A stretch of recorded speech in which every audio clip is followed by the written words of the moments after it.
All right, everyone, welcome back for another episode of This Week in Charts via Carnivore Trades and Wall Street from Main Street. If you've not done so already, please give the video a thumbs up. Don't forget to like, comment, subscribe to the channel. Come find Jason on Patreon. Come find me on carnivoretrades.com for swing trading alerts analysis and live day trading. Anyways, let's get into it this week here. So last week was pretty much kind of a nothing burger. We generally kind of just went sideways. We had a little bit of a dip on Monday and kind of just slight higher lows throughout the rest of the week. Not a lot of economic data. In fact, there really was hardly any.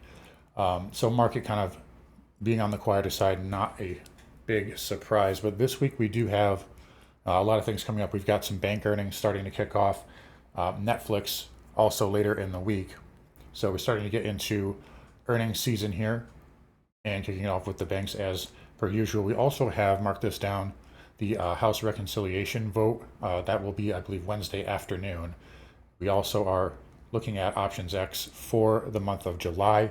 And that could be interesting here because we could see a little bit of volatility open up this week with some of those catalysts. So definitely mark those down on your calendar here.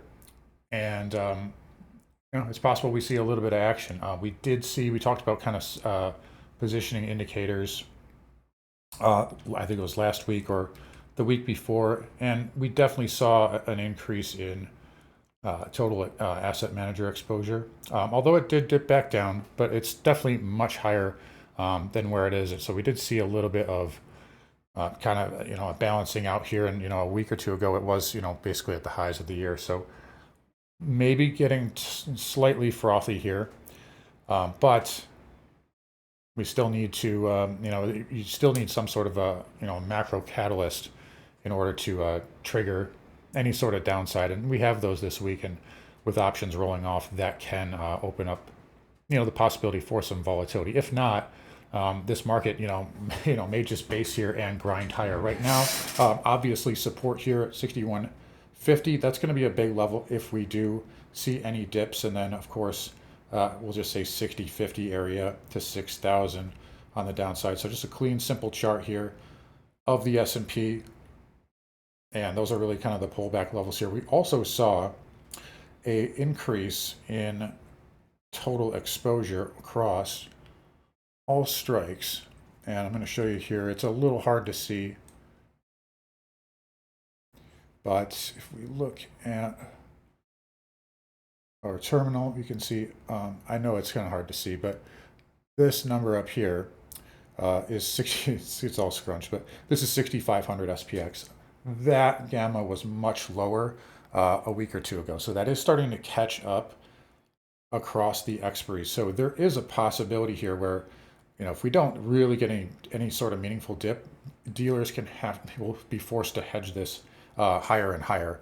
And we've melted up already, but usually these things they can go higher than you think, and it's always a little bit higher than the last time. So anyway, just some other things to consider there. If we don't get dips here in the next week or two, that's a possibility. But right now, we got some earnings, we got some catalysts, we got CPI tomorrow, and we'll see if that affects the market. TLT here, I want to talk about this too. If we get a hotter CPI tomorrow, I don't think that 85 handle holds again. And this has been hit. It's been pierced many times. This chart is weak, and obviously bonds are just in rough shape here. If we look at the TYX, essentially the inverse here, this is a really strong chart here on the weekly.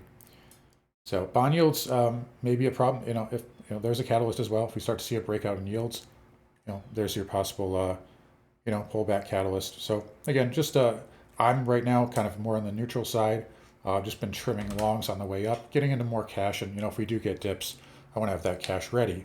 But I'm not taking the other side of the market here, as there's just too much risk, to the upside as well if these things don't materialize. That said, triple Qs here up 31 basis points today on Monday, and we're just kind of basing in this range as well. 540, obviously your first support down. IWM hit our 225 target. There is possible upside to 230 as well. And if I had to be long anything, I'd want to be long the Russell here, risk reward. Short positioning is still pretty heavy in this, so there could still be some unwind upside in this, and the same thing with the Dow. So the Dow and the Russell have the best kind of positioning right now as we're sitting here. Nice little pennant there on the diamond also. SMH again hitting all-time highs, dipping today but coming back off the lows. And again, look at this, just programmed by here, riding the 20 MA all the way up. So no problems here. It has kind of pierced double top. You know, if we see a high volume sell, then we know that you know, it's you know, ready to pull back. And right now, you know, right in that 260 area, 270 area is your first support there. IGV also dipping off of double top, but bouncing right back here today. Transports pushing through all the way up to 16.5. So nice rebound for DJT. Delta Airlines reported earnings last week, and they beat like pretty much every number. That really gave a lift to the transport sector. And again, airlines, again, heavily shorted sector as well, very much hated. So these are getting some nice rebounds here. You see Southwest, UAL, also that sympathy trade. But yeah, transport's hanging in there. We talked about bond yields. The 2-year, I do want to bring this up as we talked about the long end. But really quick, I want to talk about the short. So I was a little bit off here. I thought that the 2-year would have been a little bit lower by now, and this is actually rebounded. So this is right back up here, and it's putting in a, you know, it's trying to put in a bull flag. It sliced this trend line. No follow through though. If this starts to work back up, there's no cuts coming. So, and no matter how much Trump bashes Powell, you know, they have to follow the 2-year yield. And if this reverses and goes higher, we're not getting cuts. So we'll be watching this closely tomorrow with that CPI release. XHB got to the 200 moving average. Nice rebound there. We're still waiting for VNQ to be a catch-up play. XLF just off of all-time highs. Again, bank earnings tomorrow. We'll see how that plays out. KRE here flagging as well. Again, more bank earnings, and that will be determined by those broker-dealers here at the 1,000 handle. Hood has been a hot stock lately at all-time highs as well. Oil had a little rebound this week, but again, in a tight range here. Still needs to tighten up more. Again, just tons of volatility in this range. If it does firm up and push past 70, I do think near term, I'll just say, we got, where is it? Yes, we'll just say 73, 7120 and 73 are going to be your retrace levels. If this does break down, I think 64 does hold in the near term, and then 62 is also a area of interest just below that. So those are levels to watch there. XLE backing off today, but closed the week above the 200 again. So that is firmed up nicely. So it has XOP and OIH here. OIH can get through 250. It's got some upside. Nat gas not doing a ton, just backing off and now bouncing. The dollar index does have a catalyst here, and it is poking back above 98. So again, hot CPI tomorrow could push this higher. There's a lot of shorts in this, and this can squeeze if it gets a trigger. Gold had a nice week, retesting that blue trend line. I think GLD has upside to 315 in the short term. Overall structure remains bullish, and silver really broke out, almost getting to my 40 handle. I talked about that. Yeah, I've been saying that extensively for months now, and got very close to that. Silver, just be aware, it does overshoot very often. So that's not a hard cap or anything when I say $40. Platinum continues to march higher, although backing off today, and palladium as well. Very nice. Copper, massive move. A 10% move in literally minutes last week, which is just it's just unfathomable for a base metal, a metal with the market cap of copper.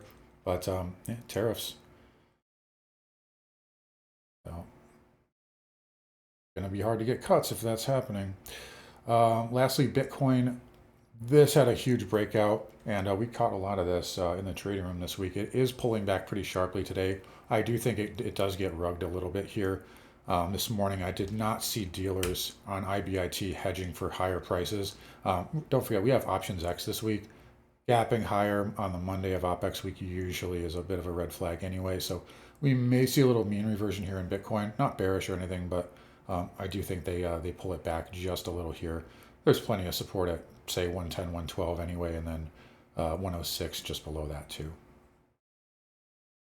So anyway, lots of stuff going on this week.